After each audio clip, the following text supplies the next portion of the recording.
భవిష్యత్తులో పెరగనున్న ట్రాఫిక్ రద్దీని దృష్టిలో ఉంచుకుని నగరంలో చేపట్టిన Hyderabad city innovative and transformative infrastructure project పనులు వేగవంతమయ్యాయి.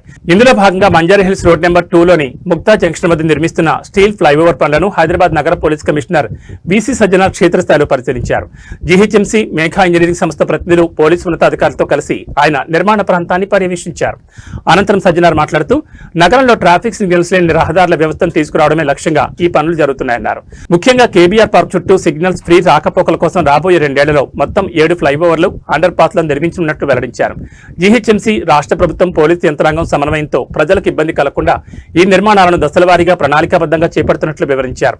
అందులో భాగంగా శుక్రవారం రాత్రి నుంచే ముగ్దా జంక్షన్ నుంచి కేబీఆర్ పార్క్ వైపు వెళ్లే మార్గంలో 6 పిల్లర్ల నిర్మాణ పనులకు ప్రారంభమవుతున్నట్లు పేర్కొన్నారు. ప్రతిష్టాత్మక ఫ్లైఓవర్స్ మరియు అండర్ బ్రిడ్జెస్ ఎస్సీఐటీ ప్రాజెక్ట్ కింద కేబీఆర్ చుట్టూ మొత్తము 7 ఫ్లైఓవర్స్ 7 అండర్ పాస్ రావడం జరుగుతుంది. దాని భాగంగా ఈ రోజు వర్క్ స్టార్ట్ కావడం జరుగుతుంది. ట్రాఫిక్ పోలీస్ తరఫు నుంచి మన డీసీపీ కాజల్, జాయింట్ సిపి గారు, అట్లానే జిహెచ్ఎంసీ నుంచి ఈ గారు, డి గారు, మెగా సంస్థ వాళ్ళు అందరూ కలిసి ఒక ప్లేస్ ని మనము విజిట్ చేయడం జరిగింది. ఈ వచ్చే రోజు కొన్ని నెల ఇక్కడ కన్స్ట్రక్షన్ యాక్టివిటీ జరగడం జరుగుతుంది. దాని భాగంగా కొన్ని ట్రాఫిక్ రెస్ట్రిక్షన్స్ కూడా రావడం జరుగుతుంది. సో ఈ వర్క్ మొత్తం ఈ ఫ్లైఓవర్స్ అన్ని ఒక 2 years లో కంప్లీట్ చేయాలని చెప్పి ఒక ఉద్దేశంతో ఈ ఒక కన్స్ట్రక్షన్ యాక్టివిటీ స్టార్ట్ కావడం జరుగుతుంది. ప్రజలందరూ కూడా ఈ యొక్క కన్స్ట్రక్షన్ సమయంలో మనకు కూడా వాళ్ళకు ఇబ్బంది కాకుండా రాష్ట్ర ప్రభుత్వం తరఫు నుంచి జిహెచ్ఎంసీ మనం కూడా కలిసి డీటెయిల్ ఒక ప్లానింగ్ చేసి ప్రజలు కూడా ఇబ్బంది కాకుండా కూడా మనము ప్లాన్ చేయడం జరుగుతుంది.